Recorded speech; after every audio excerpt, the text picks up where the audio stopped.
Good Friday morning, everybody, and I would like to welcome you to episode 6 of Could Not Make This Up If I Wanted to.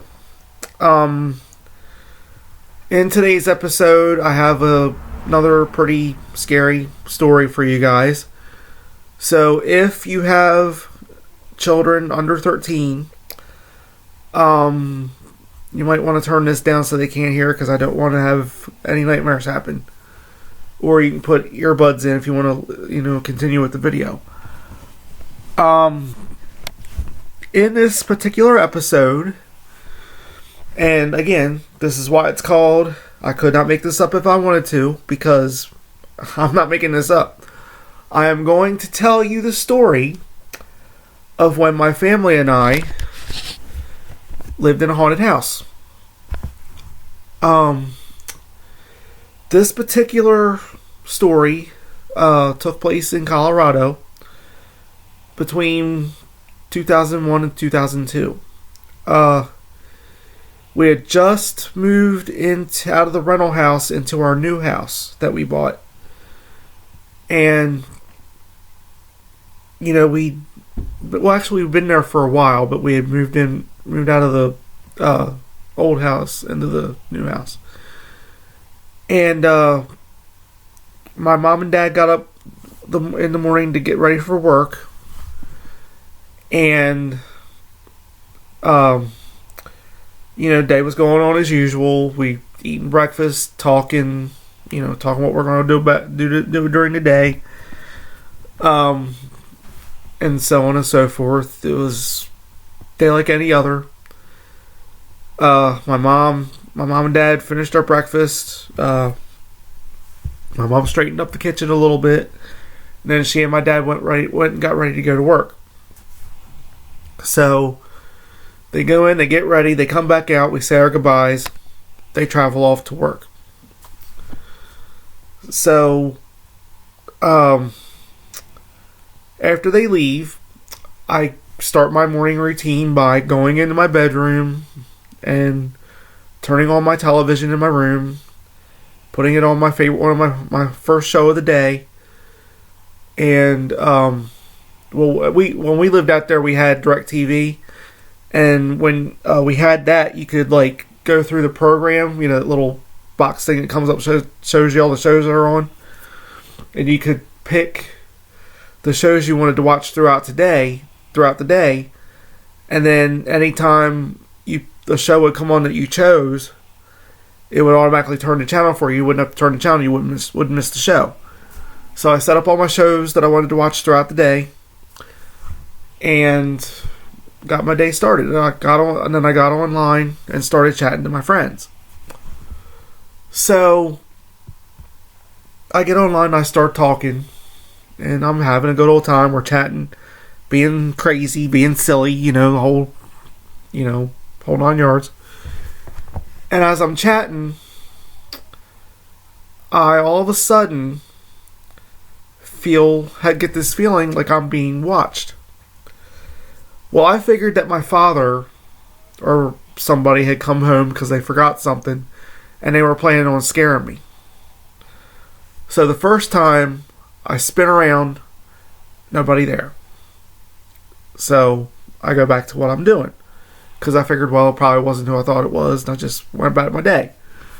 So I go back to start chatting to my friends, and I'm talking, we're yakking it up, being crazy, being silly, the whole 9 yards. And I start to get that feeling again a few minutes later, like I'm being watched. So I'm trying to tough it out, and I'm trying to ignore it, because, I'm thinking, well, I'm not going to let it get to me. Well, that was a big mistake, because the longer I let it go, the more intense the feeling got. And by the time I couldn't stand it anymore, whatever was watching me was right up on the back of my neck. And it was one of those feelings where it's there, and then you're afraid that if you turn around, you're about to get the crap scared out of you. So I told my friend, I said, I think his name was Brandon. I said, Brandon, I think somebody's standing behind me. And I said, they are right up on me. because I said I can feel it. So he says, well, just very slowly turn around and see if you can see anything. So I very slowly turn my head, but I try not to make it noticeable, just in case.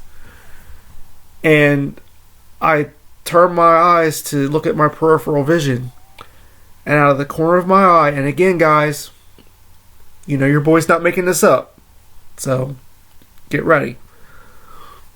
Out of the corner of my eye,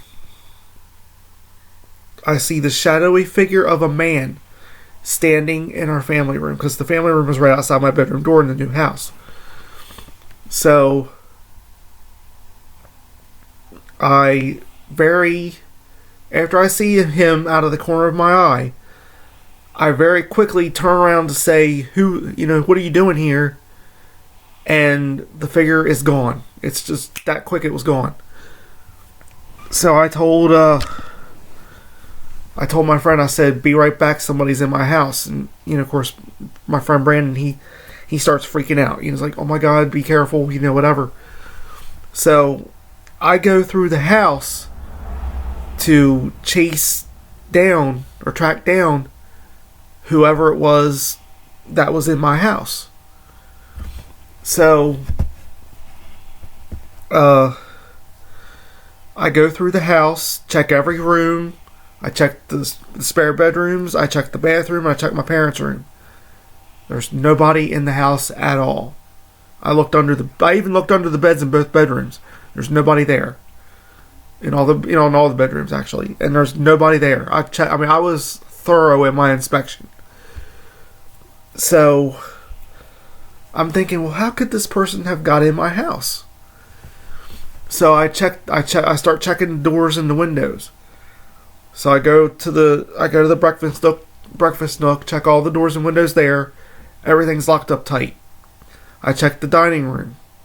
Windows are locked up tight. I check the back door. Everything's locked up tight. And I go in and check the front door. Again, locked up tight as a drum. So I told Brandon, I went back to the computer and I told Brandon, I said, there's nobody here.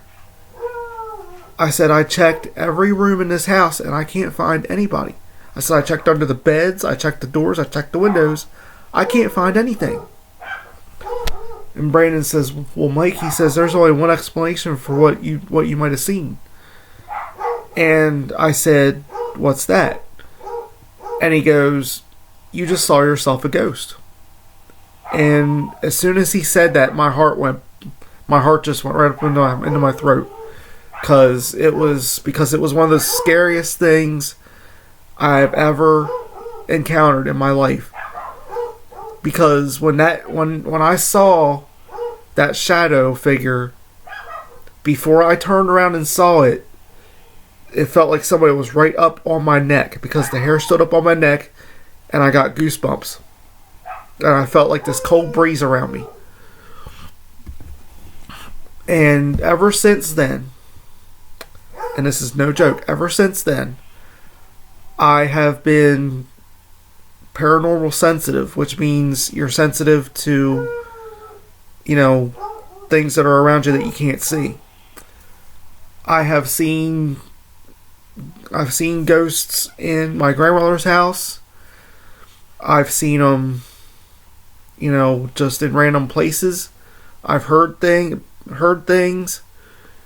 And just recently, and this is related because you can see these two as ghosts, I saw my cat that I lost 2 years ago to illness. And when she died, she's come to visit me in spirit form 7 times since she passed away. And I've seen her every time. And the only thing I can contribute it to is that I'm paranormal sensitive. Because, and guys, like I said, in this series of I could not make this up if I wanted to, you know that if I tell you this stuff, I'm not making it up. And I'm being serious as a heart attack here. I am not making this stuff up. And it's just like, and ever since that day, in that house. Every time I would go outside my bedroom, I would feel like I was either surrounded, or somebody following me, or somebody standing next to me, or somebody up on the back of my neck, or just where I didn't want to be out of my bedroom. And I'd just race back in and stay there because I couldn't handle it. And I've been sensitive to paranormal activity ever since. And it's a scary feeling. I mean, you know, I don't know if any of you have ever experienced something like that, but and if you have, share it with me in the comments below. But I'm dead serious here, people. I'm dead serious, guys. I have,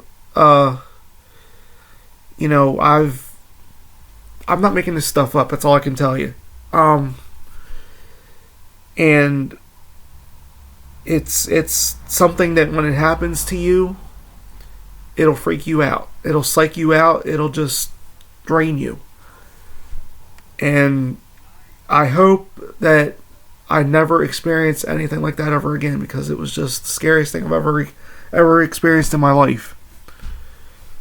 I mean, I know that this was a scary story, but I wanted to share it with you because, again, couldn't make it up if I tried.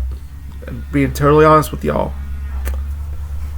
Alright guys, I'm going to stop the video here. If you like this video, give it a thumbs up. If you haven't subscribed to my channel and you're watching this, hit that little red subscribe button down below if you like what you saw. Feel free to share my videos on social media with your friends. Ask them to subscribe. And as always, I thank you guys for watching. And you guys have a great day, and I will see you all in the next video. Take care.